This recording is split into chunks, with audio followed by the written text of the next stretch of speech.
xibaar yi gën a fës ci internet bi Fatimata Bintou Ba moo ñu koy tegtal. Fatima, bienvenue sur le plateau. Bonjour Sophia Ba, bonjour à nos téléspectateurs et internautes d'ITV. Alors tey Fatima dañuy waxtaane sport ak culture avec un mélange de body shaming etc. Bon déjà le face-à-face de nos deux lutteurs am na ay photos yi nga xamante ni elles sont virales maintenant sur les réseaux sociaux internautes yi di ci commenter. di face-à-face boo xamante ni woon dafa nekkoon en direct ci ITV Sénégal ci diggante combat bu na am ci diggante Balla Gaye 2 ak Gris Bordeaux nga xamante ni à quelques jours du combat commentaires yi nag bëri na réaction yi parce que dañoo dévoiler ay photos yoo xamante ni day mettre en avant seen corps maanaam seen yaram bi yëpp naka la ñuy bëree nga xamante ni ngemb bi rek ay shooting comme ni nga koy defee saa su ne commentaires yi nag bëri na waaye ay commentaires yu bëri ñoo xamante ni dañoo focaliser woon ci seen biir yi maanaam seen yaram yi nu ñu mel seen poids bi lamb diaspora moom dafa poser benn question mu ne la forme actuelle de Balla Gaye 2 le lion de Guédiawaye et de son adversaire Gris Bordeaux à 15 jours du combat naka la ñu gisee forme boobu nag réaction yi bëri ñoo xamante ne ñu bëri ñëw nañ di attaquer ñaari mbër yi di leen naan wax nañ leen ay kàddu yu ñaaw lu nekk dégg nañ ko kii nga xamante ni mu ngi woyoo ci turu Ousseynou Diatta nee na préparation super lourde dafa am yoon de mu ne les gens font des commentaires sans savoir nu yëf yi di demee avant musculation bi on leur demande de retrouver benn poids bi mu ne pour ensuite sculpter ba am poids de forme bi ñu souhaité Momo Laye nee na moom bizarrement les gens jugent le physique mais pourtant ils peuvent livrer un combat très beau mu ne Manga 2 nga xamante ni nekkoon na fi mbër boo xamante ni xamoon nañ ko bu baax ak ay jaloorem nee na Manga 2 moo leen gënoon ñaaw forme foofu te pourtant bu bëree rek ñëpp d'accord commentaire yi nag Sophia loolu la photo yi nga xamante ni image yi moom la ñuy gis noonu ak masse mu ñu koy wan di ay image yoo xamante ni bañ ko partagé ñu bëri ñoo xamante ni ñëw nañ attaqué li ñuy wax souvent ci wàllum body shaming di wax nit ki nii la mel ak ni ko yàlla bindee. C'est ça bon body shaming carrément parce que man moom ay forme bu ñaaw forme bu rafet je pense que c'est relatif à chacun ba pare woo toog ci réseaux sociaux yi di wax ci le physique de quelqu'un ça on le dit on le redit et tout mais bon je pense que ça va pas quitter tant que les réseaux sociaux seront là body shaming dina am malheureusement mais ça nous empêche pas de sensibiliser te man ce que je comprends pas en fait ni ce sont des lutteurs je vois pas ce qu'il y a d'extraordinaire ci ni ñu mel parce que bon pour moi les lutteurs ont toujours été comme ça loolu mooy seen corpulence loolu mooy voilà la particularité des lutteurs maintenant ñi di commenter ci seen forme au lieu de commenter sur le combat franchement moi je me dis je vois pas en fait le but et je me dis que vraiment am nañ jot quoi Sénégal di naan kii forme am nii la mel kii forme am dafa ñaaw kii forme am dafa rafet surtout quand on parle de lutteurs ñi nga xamante ni on les a toujours vus comme ça man ñaari qui choque on les voit moins habillés que ça ci arène bi à chaque fois qu'ils sont en combat ils sont pas habillés xam nañ bu baax naan nañ bind c'est pas la première fois qu'on voit le corps de Gris Bordeaux c'est pas la première fois que enfin je veux dire j'ai du mal à saisir où est-ce que internautes yi ceux qui ont commenté en tout cas fan lañ bëgg yóbbu débat bi ci loolu je pense que lu gën a am solo mooy combat bi peut-être Papa Linsa. Oui mais xam nga un sportif son corps c'est son arme au fait. mooy luy xew ci MMA wala ñi nga xam ne ñooy def boxe généralement dañuy simmer pour wane ni ils se sont entraînés quoi ils sont prêts pour le combat je pense que c'était l'intention un peu de ce combat bi nga xam ne am na le 7 août mën nga def un commentaire sax sur musclé wala pare woo wala entraîné et cetera mais les commentaires qu'on a vu là dépassent affaire sport au fait xam nga mën nga wax ni nit kii moo gën a musclé kii wala kii moo gën a entraîné kii xam nga parce que le corps d'un lutteur mën naa nekk un indice quoi par rapport à la préparation degré de préparation d'un sportif ça se fait partout mais les commentaires qu'on a vus là sont des commentaires qui dépassent le cadre du sport au fait ce sont des commentaires très très négatifs et ça montre un peu cette face noire que les internautes ont transposée sur les réseaux sociaux face noire mooy à chaque fois su ma amul envie su ma amee envie wax loo xam ne si te da ngay def ni ki ngay wax gisu la peut-être mi ngi lay gis mais indirectement en fait parce que ne pensons pas que soo nekkee si sa nekk téye le clavier am connexion mën ngaa wax lu jégginiwul parce qu'ils sont des pères de famille avant des sportifs ils sont am na ñoo xam si peut-être ki nga dendal mbokkam la nañ def attention sur les commentaires parce que réseaux sociaux mooy suñu nouvel espace public mënuñ ci dara foofu la ñuy waxtaanee foofu la ñuy xamante foofu la ñuy reetaanee mais malheureusement lu ñu ko transformé nii dafa négatif trop attaque personnelle wala saaga wala dara et c'est très désolant de cette plateforme là boo xam ne si mënoon a nekk une belle plateforme de rencontre de discussion de débat mais malheureusement l'intrusion ak nu ñu ko considéré ñun jàpp ni le clic c'est une arme contre et ce n'est pas une arme contre c'est un moyen passerelle passeur le canal mais malheureusement on est plus divisé qu'uni sur les réseaux sociaux et pourtant dans la réalité on ne l'est pas ki nit du la saaga su rombee mën na laa nuyu accolade la on ne comprend pas ce degré excusez-moi de lâcheté virtuelle qui se passe sur les réseaux sociaux nit moo lay saaga mooy ñëw abonné si sa compte di partage sa compte kooku tamit moo lay saaga vous vous rencontrez dans la rue il veut vous embrasser on ne comprend pas un peu ce paradoxe on dirait qu'il y a deux êtres un être virtuel un être réel on ne comprend pas mais malheureusement c'est dommage pour ces commentaires yoo xam ne si ils sont négatifs et dégradants pour ces lutteurs qui sont des sportifs mais également des pères de famille. C'est ça également des pères de famille man deux choses que je veux préciser Papa Alioune Sarr xam nga lu tax il y a le contraste là entre la vérité et les réseaux sociaux c'est parce que sur les réseaux sociaux les gens se croient tout permis les gens pensent que parce que clavier bien en fait wala téléphone bi écran bi daf leen di protéger c'est-à-dire je peux me permettre de dire ce que je veux à Fatima parce que peut-être je connais pas Fatima wala boog Fatima du tax ba qu'elle vienne chez moi di ma naan pourquoi tu as commenté si comme donc les gens se sentent vraiment tout permis se sentent voilà surtout quand ce sont des personnages publics mën naa wax li ma neex et tout alors que loolu c'est pas normal parce que doo mus a jàkkaarloo je pense que doo mus a jàkkaarloo en Gris Bordeaux di ko naan ta sa forme bi ñaaw na wala nii nga ma wala nee nga mais c'est pas une raison juste parce que c'est un sportif et aussi tu as levé quelque chose d'important Papa Alioune Sarr nee nga bon ce sont des sportifs souvent on fait des commentaires sur la forme des sportifs loolu dëgg la mais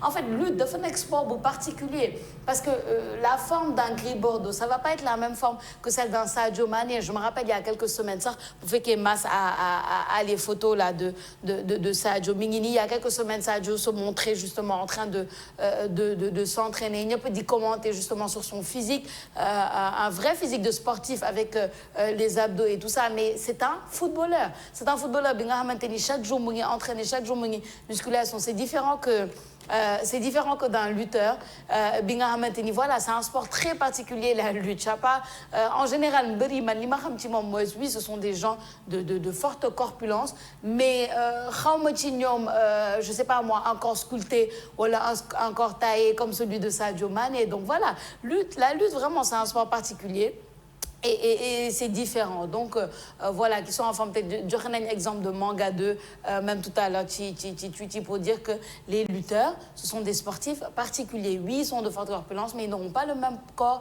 qu'un Sadio Mané wala dara donc il faut aussi qu'on arrête et il faut qu'on arrête aussi les jugements parce que ñi di commenter tamit bëgg naa gis ñoom seen forme ak seen corpulence ak ni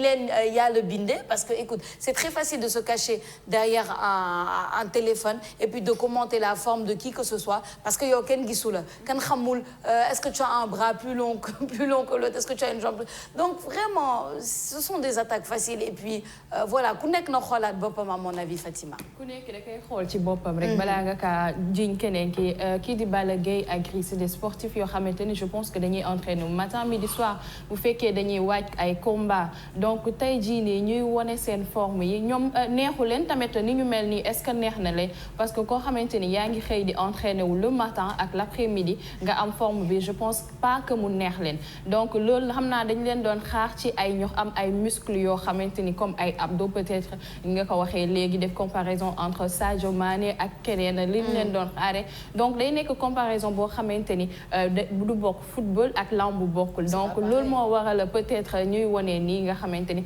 en plus ku xamoon Balla Gaye xam Balla Gaye forme physique bi mu amoon avant ak léegi am na différence donc peut-être loo xamante ni da nga koy rappeler nit ki alors que nit ki moo la ko gën a xam souvent dañuy naan yow nii nga mel alors que yow sa kër am nga seetu boo xëyee chaque jour di nga jàkkaarloo ni nga mel donc soxlawul ñu la koy rappeler li ñuy wax sénégalais wala africain yow rek chaque jour da ngay xëy nga gis ne yow sa kanam gi am nga picc yow xam nga ni yow sa kanam gi am na picc mais nit ki bu la gisee rek day mel ni loolu lay njëkk remarquer ci yow pour dugg am benn conversation donc souvent nañu bañ a di rappeler nit ñi seeni défaut yoo xamante ni ñoom xam nañ ko parce que xamoo nit ki ban mentalité la am na ñoo xamante ni dañu dëgëruñu am na ñoo xamante ni itamit dëgër lañ donc loo xamante ni da leen di travailler après te comme ni ko Pass waxee rek lutteurs yi ñoom mën nañoo bañ a lire commentaire mais seen entourage imaginer sa doom nga xamante ni ñëw na gis ñuy naan sa papa sa biir bi lii wala kenn donc day nekk lu métti loo xamante ni yow doo bëgg ñu wax ko sa mag wala sa papa souvent nañu mettre dans la peau nga xamante ni ki ñuy saaga wala koo xamante ni la ñuy wax lu ñaaw. Non, c'est ça. Et puis, soulever quelque chose d'important aussi, au-delà de tout ça. Tu dis, mais ce sont des lutteurs qui sont là depuis longtemps aussi. Ce sont des lutteurs, ils sont dans la rade depuis longtemps. L'âge, ça. En fait, le physique, d'échanger, ni d'échanger. Il y a 5 ans, mais au côté. Tu ne seras pas aussi comme ça dans 5 ans. Il faut que les gens comprennent ça, Papa Lunza. La personne change de vie. Moi, accorder importance à ce qu'on appelle la beauté physique, entre guillemets, voilà, les critères de beauté physique. Parce que chaque année, il change. Si tu regardes bien, l'année dernière, tu n'es pas comme ça cette année. Tu as changé parce qu'il y a le poids de l'âge, il y a le poids de ses activités. Chaque jour, il y a 5 heures du matin. Voilà, ton physique en prend un coup. Hygiène de vie et tout. Et ton hygiène de vie aussi en prend un coup. Vous faites que tu n'as pas une hygiène de vie aussi, ça peut jouer. Je ne sais pas quelle est l'hygiène de vie de Gris Bordeaux ou la Balagé. Je ne sais pas, mais je sais en tout cas que ce sont des lutteurs ils sont là depuis des années et des années. On ne peut pas leur demander de ressembler à il y a 5 ans ou 10 ans. C'est impossible. C'est pas possible. Ce sont des exceptions. On les cite comme ça. Oui, mais malgré le temps, elle n'a pas changé, voilà, il n'a pas changé. Ça, c'est l'exception. Hein. La règle, c'est que chaque année, tu changes, tu prends de l'âge. En général, tu prends du poids, mais en tout cas, il y a les fluctuations de la vie, il y a les aléas de la vie. Donc, n'est pas, à mon avis, de se concentrer trop sur le physique. Hein. Je pense que c'est important. Oui, parce que j'aime pas le body shaming, Papa Lunza. Je suis d'accord avec toi. Comme tu le sais, j'aime pas le body shaming. Mais non. Bonne chance en tout cas à nos lutteurs qui match B. C'est le 7 août, c'est ça? Ouais. Voilà, bonne chance à tous les deux. Alors, ça me passionne aussi, mais d'une autre manière. Moi, Black Panther 2, enfin. La bande-annonce est sortie. Film billet en novembre, mais surtout, Baba Mal nous a amené à l'intérieur même de toute cette magie-là. Et notre Baba Mal, nous avons des présentations Black Panther de Marvel Studios. Marvel Studios, c'est une entreprise cinématographique, production. Nous produisons des séries, des films qui brillent partout, renommés partout dans le monde. Qui dit Baba Mal, nous avons Black Panther 1, nous avons Black Panther 2. Donc, la cérémonie présentation, une suite de Marvel Studios. Now it's time to talk about Forever. Watch the musical performance that introduced director Ryan and Black Panther. Nga xamanteni introduire nañu ki di Baba Mal vidéo bobu tamit immédiat ñëwaat nañ ci ñu bari ñoo xamanteni reprendre nañ ko xamna Sénégal yi gën nañ ci am fierté en particulier itamit africain yi ITV Sénégal néna la performance extraordinaire de Baba Mal à la présentation de Black Panther 2 di ab vidéo bo xamanteni boko sétané yow di nga am mbégte lolu ci nek li di africain itamit nek ki di sénégalais ndax Baba Mal itamit ñun ñoo bokk Sénégal bi rek xamna fan yi comme niñ ko doon waxé 2022 nek na suñu at donc dañuy sétane vidéo ben extrait vidéo bi ñaar fi ci plateau bi. We've talked about the past, we've talked about the future. Now it's time to talk about forever. Sidiga Siri Debatoro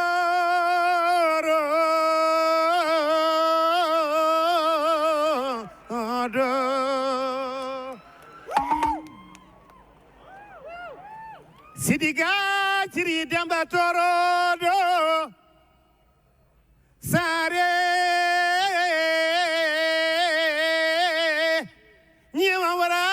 Niawarama Sare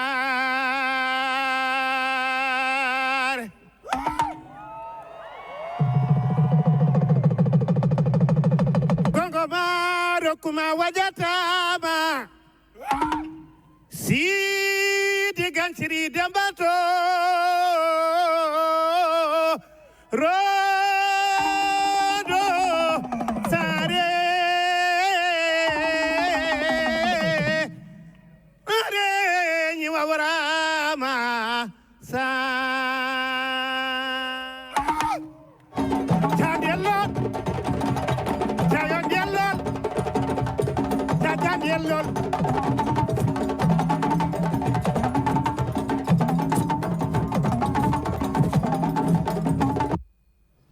Machallah. Sur le plateau hein. Voilà Sophia Ba xam naa li ñuy wax deret moo yëngu itam xam nga rek plateau bi tey dafa bëri ay xaalpulaar. Gis nga de. Après bu paree ñu waxaat li mbimbi mais lii dafa nekk fierté boo xamante ni une fierté bien sénégalaise nga xamante ni baax na ñu koy reprendre Baba Maal souvent ay activités ma sénégalais yi sax duñ ko yëg et pourtant Baba Maal il rayonne partout dans le monde donc nekkoon na loo xamante ni tey avec fierté ñu proposé ko suñu internautes yi ak téléspectateurs yi. Non, c'est ça, effectivement. Man, maa ngi fàttaliku la première fois, bon, le premier film, Black Panther, je pense que tout le monde se rappelle, fan nga ko seetaane ak nan ko seetaane. Et la première scène, nga dégg justement la musique de Baba Maal, ça nous a fait quelque chose. En tant que Noirs, en tant qu'Africains, en tant que Sénégalais, même foo nekkoon, parce que man, j'étais même pas au Sénégal, mais dama dem au cinéma, je me rappelle, di ko seetaan ba dégg musique u Baba Maal et directement j'ai eu chaud au cœur parce que dama ne mais lii dafa neex ci xol ba pare c'est magnifique. Bon, sans parler de l'histoire même de Black Panther, l'histoire derrière Black Panther, une ko bindee, comment on met l'Afrique en avant à travers ce film, comment c'est une fierté pour les Noirs à travers le monde. Et quand je dis les Noirs, parce que man, j'étais pas, comme je dis, en Afrique, Black Panther Guinée, mais je voyais en fait tous les afro-descendants, Noirs américains, Noirs canadiens, caribéens. Bu fekkee ni am nga deret ou nit ku ñuul rek ça t'a transporté et ça nous a mis vraiment au devant de la scène et c'est rare que Hollywood parce que c'est un film hollywoodien mette les afro-descendants, les noirs et les africains en général au devant de la scène. Donc ñuy rafetlu rek présentation bi nga xamante ni pour moi ça donne une suite logique au premier film et voilà le deuxième film aussi je suis sûre sera magnifique Papa Moussa. mooy wane rek ni la culture n'a pas de frontières au fait. gis nañ ni ñu nekkoon ci biir salle bi ñu bëri ay américains lañ. mais ils étaient en train d'enchanter une musique qui est parlée dans une langue peul buñ comprendre pour moi c'est la culture c'est le langage mondial au fait ils ne comprennent pas les paroles mais voyu Baba Maal la voix mythique de Baba Maal ak ki nga xam ne moo koy topp muy Diop Moustapha Diop je ne sais pas. Samba Diop si je ne me trompe pas mooy ku koy topp mooy borom tama bi.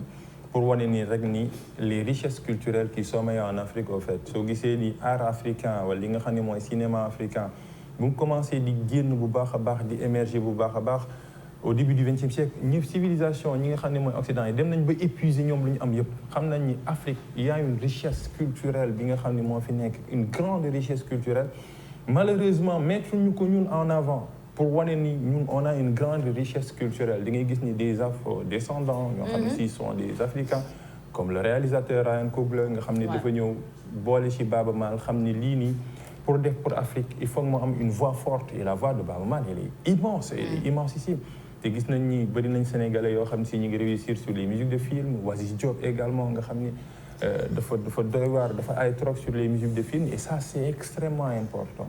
Non seulement c'est une richesse immatérielle mais ça permet un peu de mettre le Sénégal au cœur de Hollywood.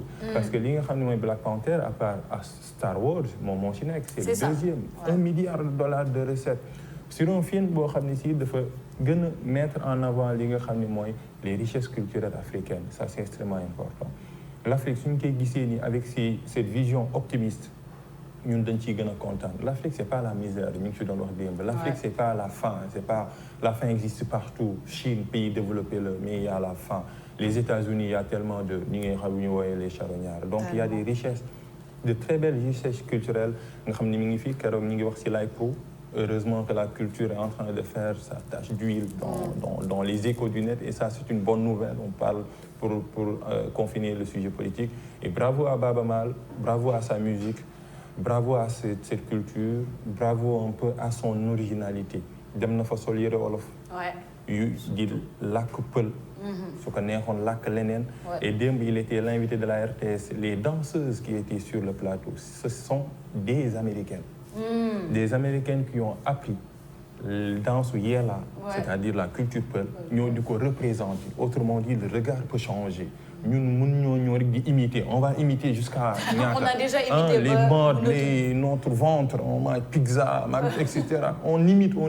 Mais c'est à notre tour de faire changer le regard. Et ça commence, bravo à Bamal.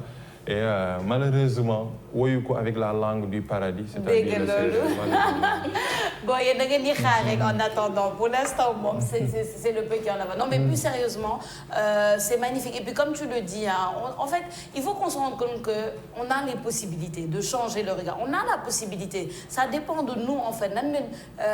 Niki, Américain, Bidi, Afrique, Américain, Bidi, Sénégal. D'un côté, ça dépend aussi de nous. Ça dépend de ce qu'on décide de mettre en avant. Ça dépend de notre fierté de notre culture et tout ce qu'on a.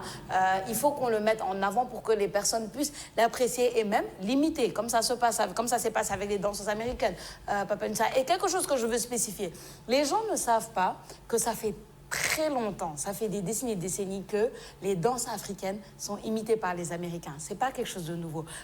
En 2011, Beyoncé de Fadem Afrique du Sud, la grande chanteuse Beyoncé de Fadem Afrique du Sud, Django chorégraphie pour son clip Who Runs the World. Elle a appris et après elle a fait un documentaire pour expliquer que de Fadem Afrique du Sud avec des danseurs sud-africains, Nyoko Django chorégraphie, elle a tellement aimé leur mouvement de Flengi sur YouTube, il faut que madame Fonu Django et elle les a mis dans son clip. Et ça, ce sont des choses qui arrivent beaucoup plus souvent qu'on ne pense, sauf que la reconnaissance n'était pas là. Et de plus en plus, reconnaissance, en fait, ça vient d'Afrique, les danses, les sonorités, les habits. Tu vas dans les plus grands défilés de monde du défilé de mode du monde entier, mais tu vois des habits africains, des tissus africains. Avant, personne ne reconnaissait ça, mais maintenant, mais attention, ça vient de chez nous. Et les designers internationaux sont obligés de le dire maintenant. Donc, là, mon am solo, je pense, Fatima.